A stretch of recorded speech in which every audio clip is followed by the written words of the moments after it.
Ladies and gentlemen, this is the one and only Dave Meltzer. He is a legend in the sports marketing world. He is an author. I got his books.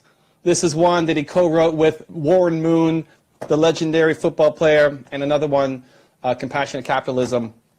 He was on my YouTube channel a year and a half ago, 2 years ago, something like that. Yeah. And he's been picking up his game. You've been doing the podcast. You've been doing Instagram, doing YouTube, really starting to crush it.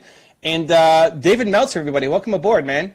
Thank you, man. I'm trying to be the elder statesman of social media, so I finally found a realm that I could be the oldest person at. Now, there's a couple things I wanted to talk to you about because I think there's a lot of good lessons for entrepreneurs. The first one is the 20-minute rule. You've been talking about this a lot. Anybody who's like consuming your IG content, you're going to see a lot of it. Tell us, what is the 20-minute rule and the value for the business world? Yeah, absolutely. So, throughout the years, I created this 5-20 rule. My goal is 5-minute phone calls and 20-minute meetings. That's my goal. Now, there's a variety of exceptions, of course, but if you keep your focus on really making sure that each of your phone calls are only 5 minutes, if possible, every one of your meetings are 20, but most importantly, brand yourself that way. What it does is a duality of, one, telling people that time is important, not only your time, but their time, but two, it also manages the expectations when people come in to see you or on the phone with you because they already aforementioned, hey man, I know you're only going to give me 5 minutes, and they're much more prepared. So on every level, it's more efficient, effective, and statistically successful. So when your assistant is booking meetings for you, that's known up front. Like a call with Dave is going to be 5 minutes. If you're going to meet in person, it's 20 minutes. Yeah, and then people can make exception requests, right? Something like, for this, it's going to be more than 5 minutes. Then we're going to go ahead, okay, how much time do you need? Let me ask David. Once again, though, I'm still building my brand and my consciousness to time and my respect for the other person.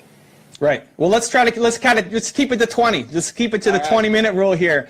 20-minute meeting. This is a face-to-face meeting. It's not really a call because I could see you. The other thing that is a huge part of your brand is around kindness and gratitude and really helping people out. And not just you, but everybody that I've connected with on your team is always asking, like, Evan, is there anything we can do for you? Anything we can help with? Anything at all? Like, never hesitate to reach out.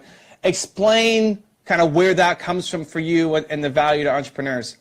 Yeah, so I lost everything. I was a multimillionaire and lost everything. And I lost everything thinking I was in control. And I was a taker. I was a manipulator. I oversold, back-end sold. I worked really hard, right? I still live by the law of Goya, get off the ass. But I literally, I literally thought I was in control of my own success. And when I lost everything, I was humbled. And I decided, you know what I'm going to do? I'm just going to focus in on providing value. And being of service is providing value. That doesn't mean I'm not working just as efficient, effective, or statistically successful. Doesn't mean I'm not working as many hours. I just wake up praying to God that 10 people come in front of me that I can help. And every business deal, my only concern is how much value am I going to bring to this deal? And I allow the value to come back to me. So for entrepreneurs who are trying to build their name, trying to get clients, trying to get partners, investors, how can they use this? What advice would you give them?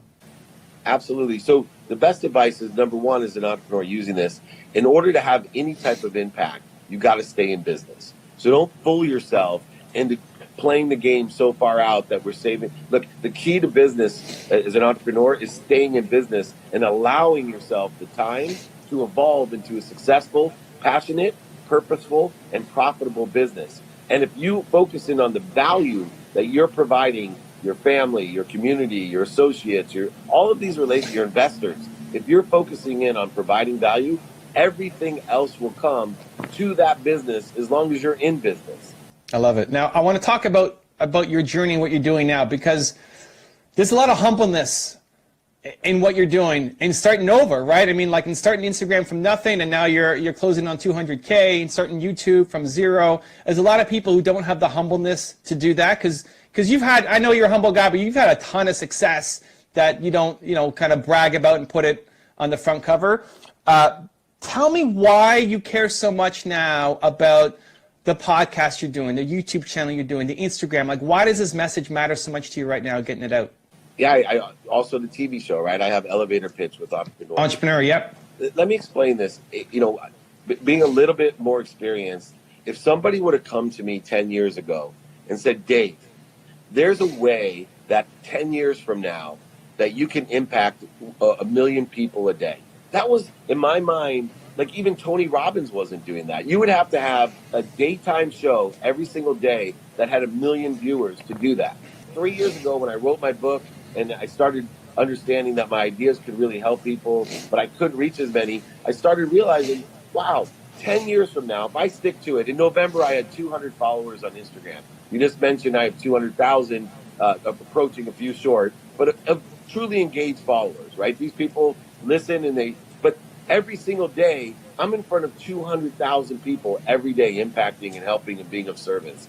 That's since November. My dream was in 10 years to get in front of 1 million people every single day. And now I know in 10 years, I'll be in front of millions of people. Well, every single person listening right now can be in front of millions of people within 10 years if you just start.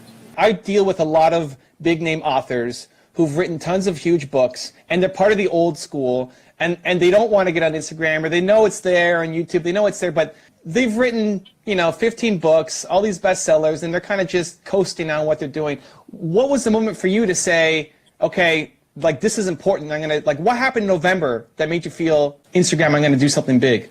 What actually happened at the Super Bowl before is Gary Vee, who's one of my mentors, wasn't at the time. I met AJ and Gary at the Super Bowl. They were starting a sports agency, and I offered to be of service. I said, man, I ran the most notable sports agency in the world. I know all the ins and outs. I'd love to help. You guys have a great reputation. I'd love to help you. Can I be of service? And they wanted me to be a consultant and help out. Well, then I started learning what Gary was doing. And Gary, of course, being Gary, is like, Dave, how can I help you? Right? Gary actually keeps a score chart of help. So he's like, how can I help you? And so I said, teach me about this Instagram thing. I'm like the rest of these older guys. I don't think, there's an audience for me here. I don't think I can have an impact. He's like, you're dead wrong. You're dead wrong. Let me teach you about content. And he's been guiding me along the way. And then, to be honest, you're the one that motivated me for YouTube, right? I had 0 YouTube videos, right? And all of a sudden, you graciously said, Dave, I'll help you. Here's some advice. And we started following. You gave me a nice little sheet. And so, it's important to be of service, but it's also important to be humble and ask for help. And I just have to tell you, thank you so much, Evan, because your help is invaluable. And you are just a gracious, humble, and you changed my life, especially with YouTube. Cool, man. I mean, that means a lot. And when I saw your stuff, like you remind me of where Tom Bilyeu was like a year ago or a year and a half ago. Tom told me that too. Yeah, so my audience, we do my top 10s based off of my audience, right? My top 10 rules of success, like requests. And a year and a half ago or so, somebody said Tom Bilyeu. I'm like, I've never heard of this guy. Let me go check out his channel. And we did something on him. And the first video didn't pop. But I'm like, I hope Tom just keeps going because he's got such a great message. And he did, and he's growing. He's